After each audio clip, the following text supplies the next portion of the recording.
Thanks for sticking with us tonight on this Ingram Angle special, the Trump-Putin summit fallout. That's all the time we have tonight. Laura Ingram will be back here on Monday in what's sure to be another busy week. It's amazing what happened in just a week.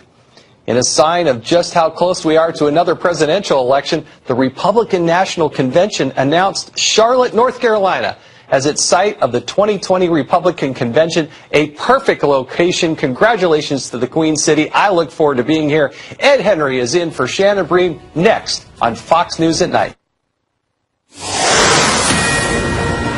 Good evening. This is a Fox News alert. It turned out President Trump's former lead attorney, Michael Cohen, was in fact taping some of their conversations. But new tonight are the revelations, a whole lot of nothing, that was actually leaked by the Trump camp in order to change the subject from Russia. The mainstream media spent much of the day in a bit of meltdown mode again, this time about an audio tape about a possible payoff to a former playmate who says she had an affair with the businessman Trump. The story was confirmed by the president's more recent lead attorney, at least the tape part, not the affair part, Rudy Giuliani, after the Trump camp apparently waived attorney-client privilege, raising the possibility tonight they actually wanted the story out there. In fact, the president is changing the subject away from the Helsinki summit in another way tonight as well, taking aim again at the NFL and its policy on standing for the national anthem. Legendary sportscaster Jim Gray will be here tonight to talk about that, as the NFL dropped the ball yet again. And as for those charges the president's too soft on Russia, it turns out, in fact, his administration is taking an aggressive move tonight against President Vladimir Putin with a $200 million military package for Ukraine as it fights Russian-backed separatists. That will not sit well with Russia. So much for being too cozy with the Kremlin. This is Fox News at Night. I'm Ed Henry, in for Shannon Bream. Audio tapes about payoffs to playmates, tweets about the NFL, and non-lethal but very valuable U.S. military arms headed to Russian enemies. It's a busy night for the president, his legal team, his entire administration. We're all over it with team coverage. Jonathan Hunt has some breaking news tonight after speaking with a source close to the Michael Cohen camp just moments ago. And brand new tonight, we begin with Christian Fisher examining how the president is putting a rough week behind him by actually doing his job and getting some stuff done. Good evening, Kristen. Good evening, Ed. Well, you know, President Trump, he's going to be spending the weekend at his golf club in Bedminster, New Jersey. But before he got there, he did something that Russian President Vladimir Putin is not going to like. His Defense Department announced that it would be sending $200 million in military aid to Ukraine, the country Russia is illegally occupying. Now, the Pentagon says the move has been in the works for months and that it's not tied to the Helsinki summit. But today, the Secretary of Defense asked Congress to sign a waiver that would allow the U.S. to sell weapons to countries that also purchase arms from Russia. The idea is to make sure that U.S. sanctions don't push allies into the arms of Russia. Well, in a statement today, the Secretary of Defense said Russia should suffer consequences for its aggressive, destabilizing behavior and its illegal occupation of Ukraine. So that's quite an end to what's been a tough week for President Trump on Russia, from Monday when he was slammed for his performance while standing next to Putin to Thursday when he was hit for inviting him here to D.C. But in the midst of all the headlines and all the outrage, this week there were some other big developments that got little attention. For instance, the Trump administration proposing sweeping and controversial changes to how the Endangered Species Act is enforced. It rolled back Obama-era standards for coal and ash disposal. It took steps to spur new investments for training U.S. workers. And perhaps most importantly, it set a record for successfully pushing through the Senate more federal judges than any other recent administration in its first 2 years. So that's important because that'll go a long way to helping President Trump keep his campaign promise of remaking the federal judiciary by packing the courts with conservatives. So, Ed, you know, there's a lot going on behind the scenes that's so easy to forget when we're always talking about Cohen and Putin. I didn't see a lot of those other stories in other media outlets, so it's important to bring it out tonight. That's what we're doing. Have a good weekend. You too. All right. The Mueller investigation, meanwhile, is getting a little stranger tonight, with a Manhattan madam reportedly earning the special counsel's interest. I wonder what that's about. The feds are also investigating discussions of a payoff to a former Playboy bunny who claims she had an affair with the president. He sharply denies it. Fox chief correspondent Jonathan Hunt joins us live from Los Angeles. Jonathan, a lot to sort out tonight. The payoff discussions getting a lot of attention. You just got off the phone with a key source, and you've got some breaking news. Yeah, a source close to the Cohen legal team telling us tonight, Ed, that President Trump and his legal team waived attorney-client privilege on this recording that we've been talking about. That enables the president's legal team to talk about it and, in the words of our source, to spin it. What is it? It's a conversation that took place in 2016 between Michael Cohen and then candidate Trump about making a payoff to a former Playboy model, Karen McDougal, who was alleging a 9-month affair. Were you in love with him? I was, yeah. Mm-hmm. And do you think he was in love with you? He was, yeah. Did Donald Trump ever say to you that he loved you? All the time. He always told me he loved me. Now, President Trump's lawyer, Rudy Giuliani, was part of the team that decided to waive privilege. And Mr. Giuliani claimed today the recording does not damage Mr. Trump in any way, saying, quote, "The transaction that Michael is talking about on the tape never took place." While Lanny Davis, an attorney for Michael Cohen, issued a statement saying, quote, "When the recording is heard, it will not hurt Michael Cohen. Any attempt at spin cannot change what is on the tape." And a source, as I said, close to Cohen's legal team, told us a short time ago, quote, "This is a classic case of Rudy Giuliani believing his own spin and trying to turn a bad story for Trump into a good one, but ignoring the facts." Safe to say, Ed, everyone is spinning this and will continue to do so. It is spinning out of control, and adding to that is some sort of a story about a Manhattan madam that knows Roger Stone, a longtime Trump advisor, and somehow Robert Mueller wants more information. What's going on there? Yeah, this is interesting. Kristen Davis is her name, and as you say, Special Counsel Robert Mueller apparently wants to talk to her. Now, Davis is still in prison for her role in running a high-profile prostitution ring. It's not clear, Ed, at this point why Mueller wants to talk to her, but it might have something to do with her work with one-time Trump advisor Roger Stone, who admitted as much on CNN tonight. Cannot imagine anything other than that question. She has been an associate of mine for over 10 years. She's someone I have great affection for. Now, Roger Stone has said he may be the unnamed person in a Mueller indictment alleging contacts with Russian operatives who hacked into the Democratic National Committee. All in all, Ed, just another head-spinning day in the ongoing investigations of Trump associates. TGIF. And by the way, a very happy 55th birthday to you, Mr. Wait a second. I need to issue a correction. I'm not 55. So you need to correct the record, sir. Fake news. You're a great friend, and that tees it up nicely with a couple other friends right here. Thank you. Juan Williams, co-host of The Five, and Republican Jason Chaffetz was chairman of the House Oversight Committee until he became a Fox News contributor, and we're glad that he's here. Welcome, gentlemen. Thank you. Happy birthday. Yeah, thanks.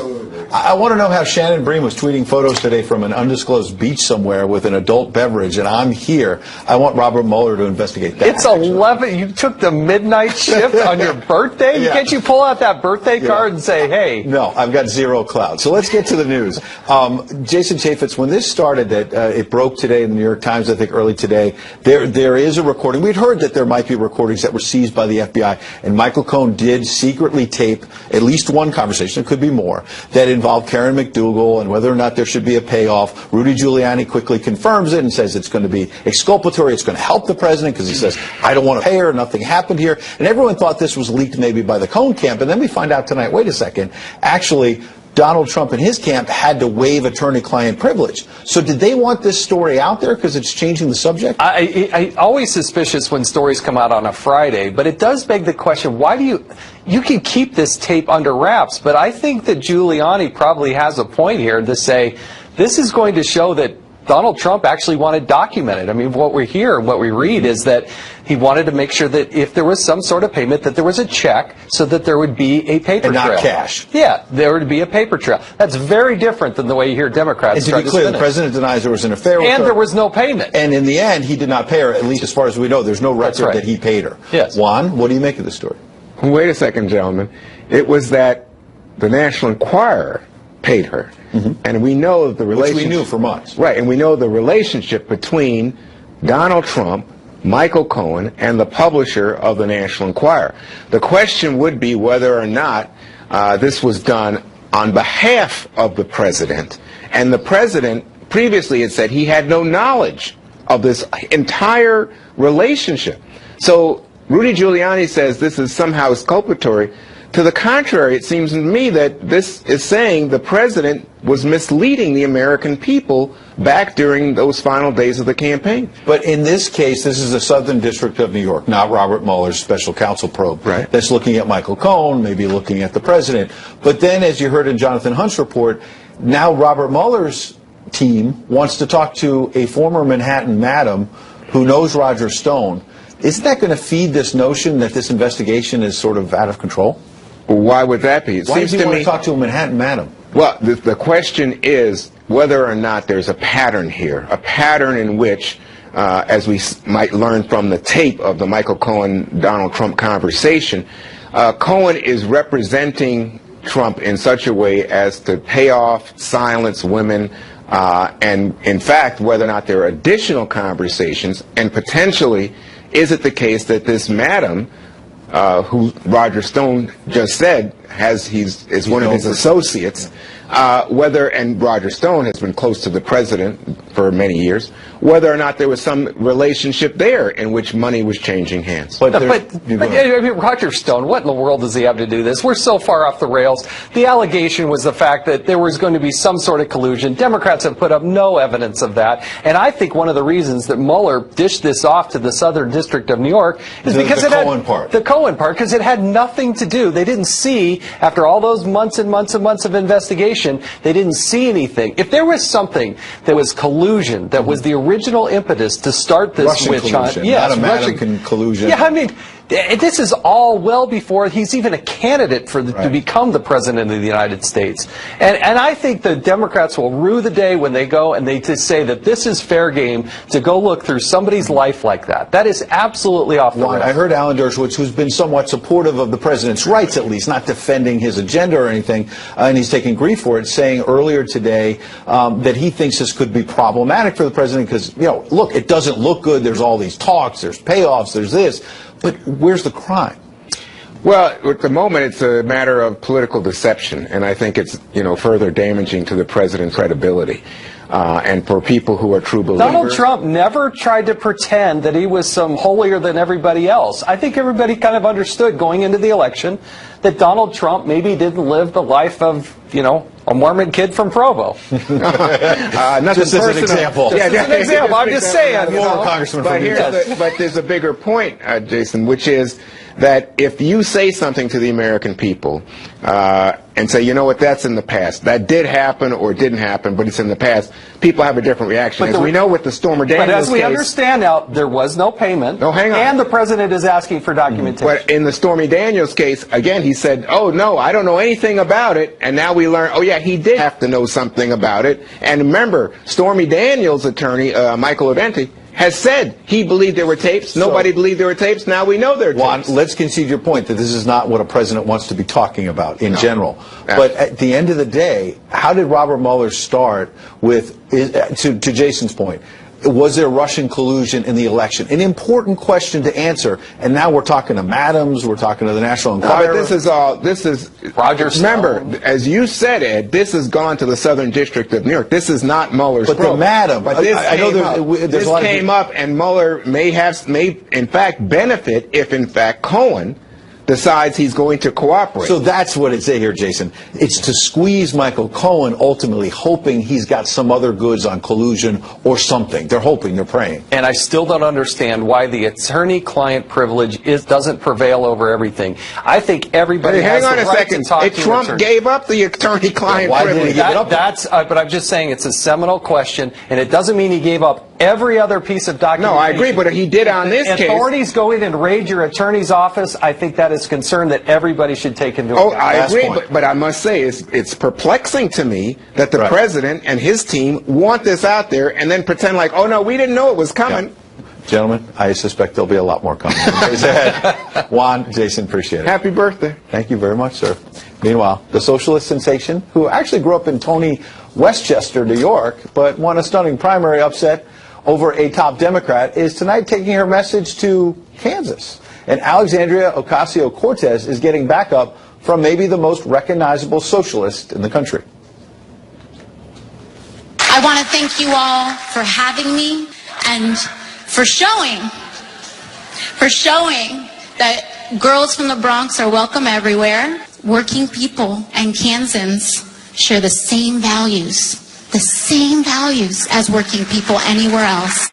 You know, we must have gotten off at the wrong stop because people told me that Kansas was a Republican state. Doesn't look like that today. Well, Kansas has not sent a Democrat to Congress in more than a decade, but Ocasio-Cortez is getting behind Democrats who are already giving Republican incumbents a run for their money. So are Republicans ready to take this hard-charging challenge from the far left a bit more seriously? Who better ask than Matt Gorman? He's working at the National Republican Congressional Committee. He joins us live tonight. Matt, appreciate it. Hi, Ed. How are you? Good to see you. I wonder, though, first of all, do you get a sense, we've heard a lot about how the Democratic Party is being tugged to the left, and now here they are in Kansas with two of their most prominent socialists. What does that tell you? Well, it couldn't make me happier, Ed. First of all, I want to pay for the roadshow across the country.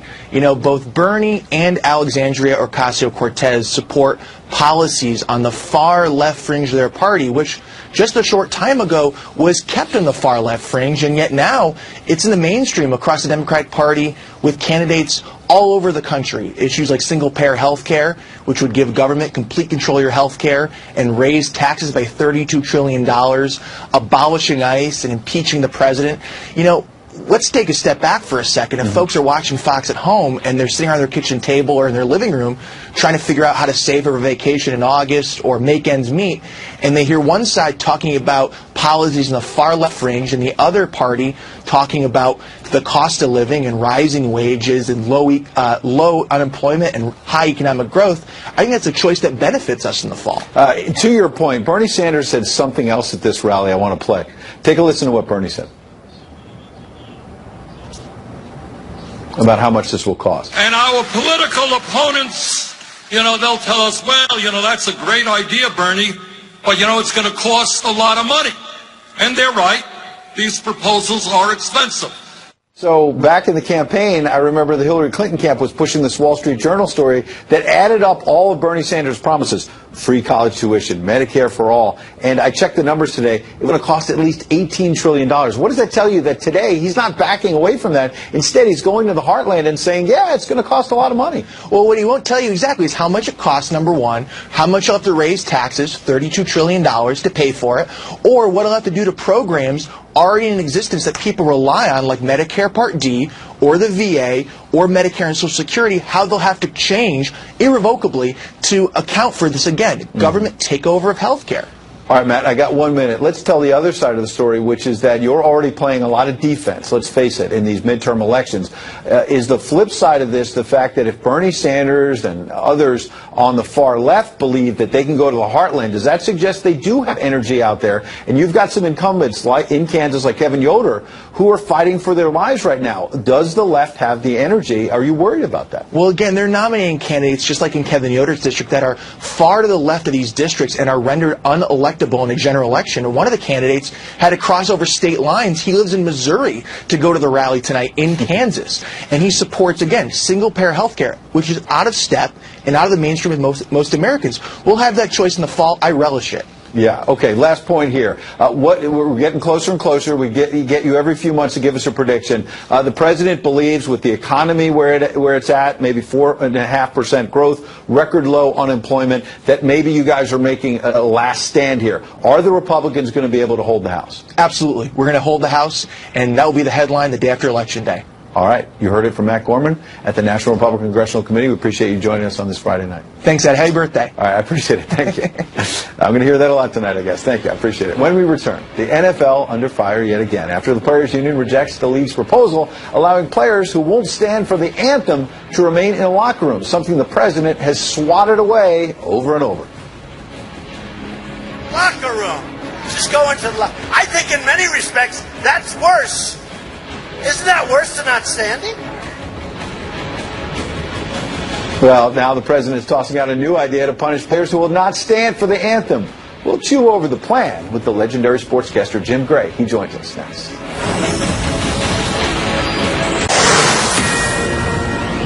And breaking tonight, big news from the NFL. President Trump weighing in on all of it again. The new anthem rule already unraveling. A leaked document from the Miami Dolphins lays out discipline and fines for players. They are in response to new rules calling for players to stand for the anthem or simply stay in the locker room pregame.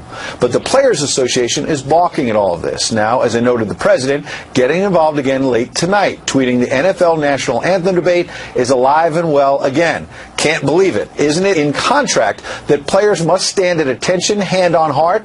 The $40 million commissioner must now make a stand. First time kneeling, out for game. Second time kneeling, out for season, no pay. Well, let's bring in legendary sportscaster, Fox News contributor Jim Gray, who, by the way, is a recent inductee of the International Boxing Hall of Fame. Congrats, Jim. And tonight we're talking football, another sport you cover closely. Why can't they all just get along? Well, I know this really has been going on for far too long, and the NFL had no policy, and that's what led to this. It was unlike the NBA, where the policy, in quotes, was such that we request but do not require that you stand for the national anthem.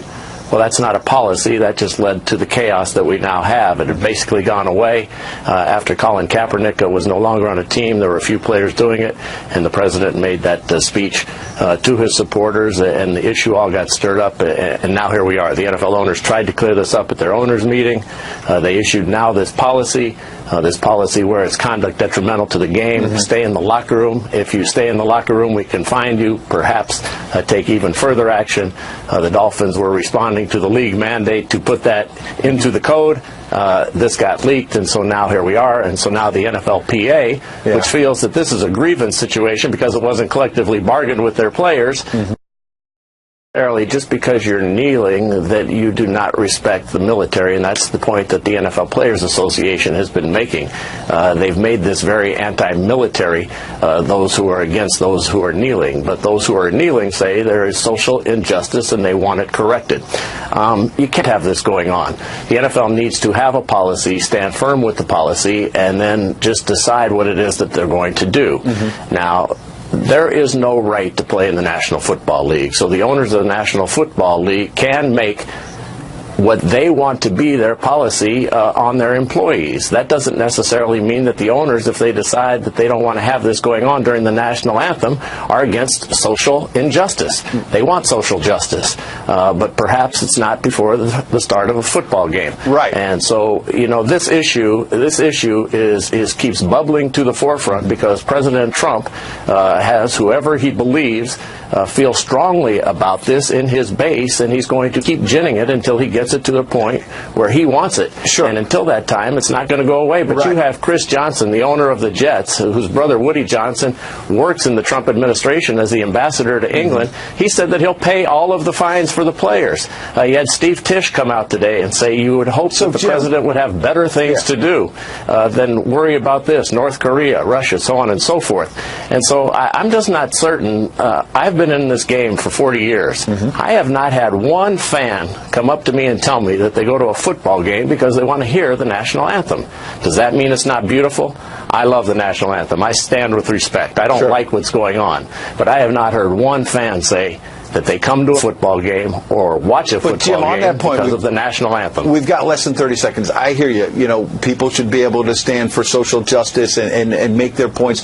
But there are a lot of fans out there who want to see respect for the flag, and there have been suggestions that TV ratings have been down, that attendance was down.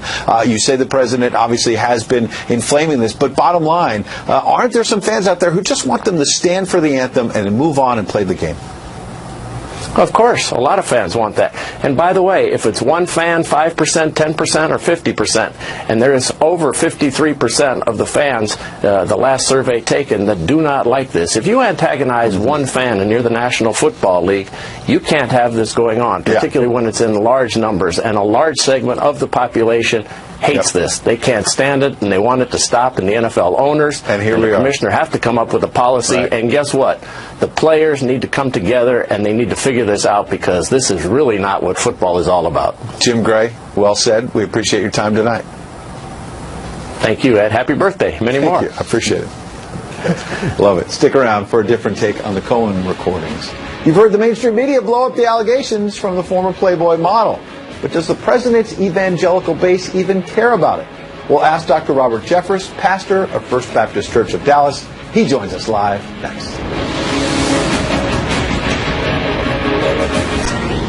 For some time now, the Christian right has faithfully stuck by the president through a trail of personal allegations. And while much of the media has gone into meltdown mode again, as we said at the top of the show, over a previously secret tape recording of a call between the president and his former attorney, Michael Cohen, do actual voters, particularly the president's evangelical base, even care?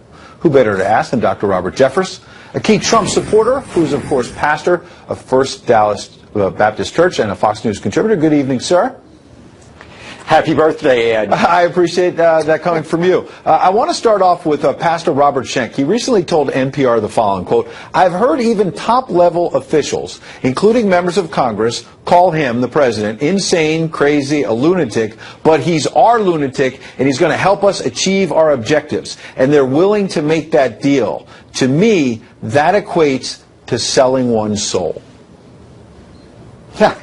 Well, look, nobody has sold his soul to support President Trump. You know, this is not an unusual thing. We've been here before.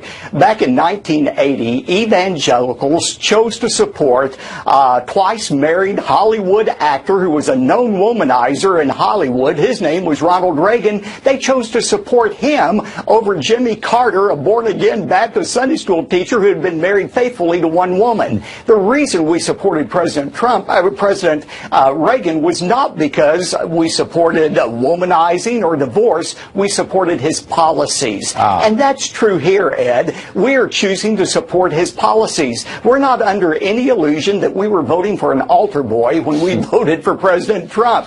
We knew about his past, and by the way, none of us has a perfect past. We voted for him because of his policies. Pastor, and the fact is, he's made, yes. Oh, pardon me, but I'm glad you mentioned President Reagan, because my next question was going to be about Jimmy Carter, who he beat in that 1980 election. And I'm fascinated by the fact that author Gary Wills, I think back in April after the Reverend Billy Graham, who was very close to you, I know, passed away, Gary Wills was doing a book review in the New York Times about Jimmy Carter's latest book, and it's about faith. And he was saying that when Reverend Graham died, there were all these stories about presidents he had been with, but Jimmy Carter was someone he didn't know. And he basically wrote, Gary Wills, quote, "Many have expressed surprise that evangelicals voted last year in overwhelming numbers for our arguably least religious president. There is no reason for surprise. The religious right has long been not a religion, but an ideology." So you talk about, the president's agenda. Is it really more about ideology than religion then? Well, certainly. I mean, we don't look to Washington, D.C. to bring revival to the United States. That's the job of the Church of Jesus Christ. Government has a responsibility to maintain order and to preserve citizens' freedom, according to 1 Timothy 2. That's exactly what President Trump is doing. He's fulfilling his God-given responsibility in securing our border and keeping our nation safe. He is the most religious, liberty-oriented president we've ever had. And I think that's why evangelicals continue to support this president at a 75% approval rating. It's not that we have sold out at all. We believe that sin is sin, but we also believe that all of us, whether it's the president, you, or I, can find forgiveness that we need through faith in Jesus Christ. And Pastor, to your point real quick, there was a PPRI survey that found in terms of favorability, among white evangelicals, the president's at 77%, white mainline Protestants 50%, white Catholics 50%, unaffiliated 28%, and non-white Protestants 17% support favorability approval for the president. I've got less than 30 seconds. What does that tell you? Well, it tells me in spite of all the garbage that's being thrown at this president, he still remains immensely popular. And at the top of the list for that, Ed, is his promises to appoint a conservative judiciary. You talked about tonight how he's doing that. That's what we care about. That's what he's doing. And that's why he's going to win re-election in 2020. Pastor Robert Jeffress, undoubtedly getting ready for a Sunday sermon. We appreciate you spending a little time with us on Friday night, sir. Thank you. Thanks, Ed. All right. And it's not just the McDougal story that has a resist movement in overdrive tonight. Now they have a new line of attack that you are simply not going to believe. The liberal District of Columbia government here is now threatening to revoke the liquor license from the Trump International Hotel. Is the resistance just plain punch drunk now? Our attorneys are standing by to plead their case. You're the jury. Night Court next. It's not really news that the left is on the attack against the president. What is new tonight is the depths to which they'll go after the president. Some people here in Washington are now trying to take the booze out of his hotel. That may be where I draw the line, frankly. We'll debate whether the resist movement has a legal case in a moment. But first, correspondent Doug McElway has the details about this battle of the booze. 3 priests, 2 rabbis, and 2 former judges go into a bar. And what happened next is no joke. The 7 have filed a formal complaint with D.C.'s Alcoholic Beverage Regulation Administration, challenging the Trump International Hotel's liquor license. Say it loud, say it clear, refugees are welcome here. The hotel has seen no shortage of protests. Its front entrance is always locked, police barricades stacked nearby at the ready. But the liquor license challenge is a novel one. Buried deep in the 236 pages of licensing regulations is the requirement, quote, the applicant is of good character. What the complaint says is the owner of the Trump International Hotel doesn't meet that definition, and so ABRA, the Alcohol Beverage Regulatory Administration, should take action. The complainants cite Trump's, quote, long and continuing record of lies, deceit, broken promises, business with known criminal figures, abuse of women, and racism. The Trump Hotel told us, quote, we have no comment and no one may come in to film. Absent from the complaint is the stuff of normal challenges to liquor licenses, no claims of loud music, no fights, no public drunkenness, and the neighborhood group that's backing the complaint is 3 miles away from the hotel, raising an obvious question. Is this a political stunt? No, I don't think so. This passerby disagrees. I guess they have time on their hands. I don't want to go back to the prohibition no matter how awful this person is. A more common opinion is don't express one, in a town where Donald Trump won only 4.1% of the vote. I don't want to get my husband in trouble, so I better not say anything. If successful, the challenge won't take effect until 2019 when the liquor license is up for renewal. This little conflict over a liquor license demonstrates again the genius of the founders. James Madison was so worried about state officials threatening federal officials in the then capital of Philadelphia that in Federalist Paper 43 he decided to create a federal district to protect federal officials from the tyranny of state ones. And that's why we now have a District of Columbia. Ed? It all comes back to that. Very interesting. Thanks, Doug. Time indeed for Night Court. As Doug pointed out, the complaint stipulates that President Trump, quote, is subject to the same good character requirement that applies to all other licensees. There is no statutory exception for the rich or the powerful, they say. So does the D.C. Advisory Neighborhood Commission have a case? Tonight's Legal Eagles, Brian Rotella and Lisa Garba join us live. Good to see you both. Great to see you. Lisa, I gotta say, Lisa, when that one guy who's pushing this says it's not a political stunt, I was shaking my head. Me too. It's this entire episode is patently frivolous, just like the Trump Organization has said in public statements, because quite honestly, this is completely ridiculous. They're looking at a piece of the D.C. Code that says good character, and under the D.C. Code, it's actually not defined what good character means. Generally, you would think of criminal activity, which they're not saying Trump committed any crime. They're saying that he has a bad reputation and he has all of these moral issues. But there's no case here, and there's also no legal precedent for any type of action like this. They don't have a leg to stand on. And Lisa, tell me a little bit more about how this may affect real people, because you've got these folks on the left saying we want to go after Donald Trump, but it seems to me that who you're going to impact are the waiters and waitresses and the bartenders who, if all of a sudden they're just selling Diet Coke instead of a martini, it seems to me they're going to get less tips. And by the way, the D.C. government is going to get less tax money, aren't they? Exactly, Ed, and that's why this petition is so problematic. Of course, they have a right to petition. There are some little legal issues, like they're not in the right neighborhood to petition. This liquor license actually isn't up for its review until next year, so they have some timing issues and some distance location issues. Yeah. But at the same time, as part of the petition, they said, well, it's actually in the public's benefit to revoke this liquor license. It's not. It's going to take away money from the community. It's going to take away a huge source of jobs. It's going to impact everyone really negatively. Brian, whether it's in the public's interest or not, I simply don't know, but it's not in my interest because I've been to that hotel a couple times for a cocktail. Tell me why they should be able to revoke the license. Well, Ed, the last thing we want to do is take a cocktail away from you on your birthday. Thank you. Especially two lawyers. But, you know, I'm a lawyer who actually doesn't like lawsuits, which also puts me in a minority. But I spend most of my time talking to boards and CEOs about lawsuits, and when I tell every CEO I have and every board, lawsuits come down to two things is why they're filed. One is they're either to humiliate and embarrass, or the other is they are to punish. And I'll agree with Lisa on this. This looks like a lawsuit that's based to humiliate or embarrass the president. But let me tell you, it's like that movie, The Gremlins, remember, where you start with if you flash some light on Gizmo, or if you put some water on him, or if you fed him after midnight, it can really turn into something ugly. Let me tell you briefly how that can happen with this one. Yeah. Guess what court would oversee if, for some reason, this commission, this Bar Commission, were to make a ruling against Mr. Trump, President Trump? Supreme Court or somebody else? No, it's the Circuit Court in D.C. Guess who's sitting on that right now? Judge Kavanaugh. Although he's supposed to step down, yeah. Right. So, but guess he's what? Conflicted, obviously. Well, he's going to get questions, I'm sure, when he's being talked to by the senators. He's going to get some questions about this. Point. Brian, real quick, I got to ask you one thing, though. Like I said, I've been to that hotel. About 2 blocks away, they have a statue of guess who? Marion Barry, who I remember, I don't want to tarnish his legacy. He's since passed away. But they got a big statue honoring him like a block or two from the hotel, the D.C. government. And last I remember, he was caught with like crack cocaine or something like that. So who are they to judge the Trump hotel?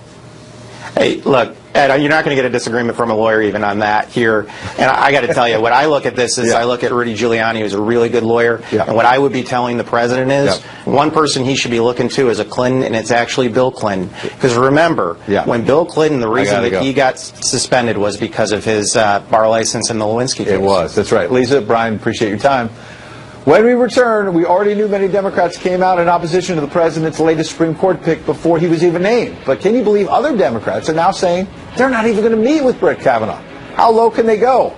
Shannon makes a cameo and investigates that story next. Alert now, Majority Leader Mitch McConnell is reportedly issuing an ultimatum to Senate Democrats. Keep demanding reams of documents on Supreme Court nominee Brett Kavanaugh and risk landing his confirmation vote right before the midterms. Shannon Bream filed this report on what is and is not in those documents. Senator Cory Booker says Judge Brett Kavanaugh must recuse himself from any potential case involving the Mueller investigation. He and others point to comments the judge made to a conservative group involving the 1988 Supreme Court decision upholding an independent counsel law. Actually, I'm going to say one, Morrison v. Olson. It's been effectively overruled, but I would put the final nail in. Senator Mike Lee says critics of those comments are conflating independent counsels appointed by 3-judge panels with special counsels answering to the executive branch. Justice Scalia got that right in his dissent in Morrison v. Olson. He may have lost that battle, but he won the war, because at the end of the day, the independent counsel statute wasn't reviewed. Kavanaugh knows the issue well. He worked as Kenneth Starr's deputy in the Whitewater probe that led to Bill Clinton's 1998 impeachment. What Judge Kavanaugh experienced during the Whitewater investigation, and especially the Lewinsky phase, is the downside of these investigations. That is, they're very disruptive to the presidency and therefore to the orderly operations of government. The man who recruited Kavanaugh now admits the judge's views may have evolved when it comes to how the current special counsel regulations can be applied. What he's suggesting is Congress take a look at this and consider whether to essentially have a postponement or a timeout. It's a perfectly reasonable position, but he's speaking as a thoughtful observer and not as a judge. Kavanaugh, in 2009, suggested that as a policy matter, Congress consider a way to, quote, provide sitting presidents with a temporary deferral of civil suits and of criminal prosecutions and investigations. And in a January dissent from the bench, the 53-year-old judge said, quote, the independent counsel experiment ended with nearly universal consensus that the experiment had been a mistake and that Justice Scalia had been right back in 1988 to view the independent counsel system as an unwise and unconstitutional departure from historical practice and a serious threat to individual liberty. Many Democrats say they're worried Kavanaugh would protect the man who nominated him from special counsel Robert Mueller. Judge Kavanaugh's judicial philosophy incorporates an almost monarchical view of executive power and accountability, animated by a belief that our chief executive gets to play by a different set of rules. Republicans say Kavanaugh's views are being distorted and that his record has earned bipartisan praise, but it's a long, complex record. Legal work on the case of Cuban refugee Elian Gonzalez, the Bush v. Gore presidential election dispute, 5 years as a White House lawyer, and 12 years as an appeals court judge. A resume that provoked this interesting comment from a key Democratic senator during his 2004 confirmation. You are the Zella for Forrest Gump of Republican politics. You show up at every scene of the crime. All right, thank you, Shannon. And by the way, the Trump balloon mocking the president made its debut in London during the president's visit last week. It's making news. A group started a GoFundMe page to bring the balloon to New Jersey, fly it over the president's golf course as a form of protest. Well, that page raised more than $23,000. But Kathy Kit Conklin had plans to pop the balloon and started a GoFundMe page of her own. This one to pay for her bail if she gets arrested. Conklin raised a small amount of money, but then GoFundMe took it down. Oh, well. Anyway, Shannon will be back Monday. I'm headed out on vacation. Thanks for having me. I'm Ed Henry from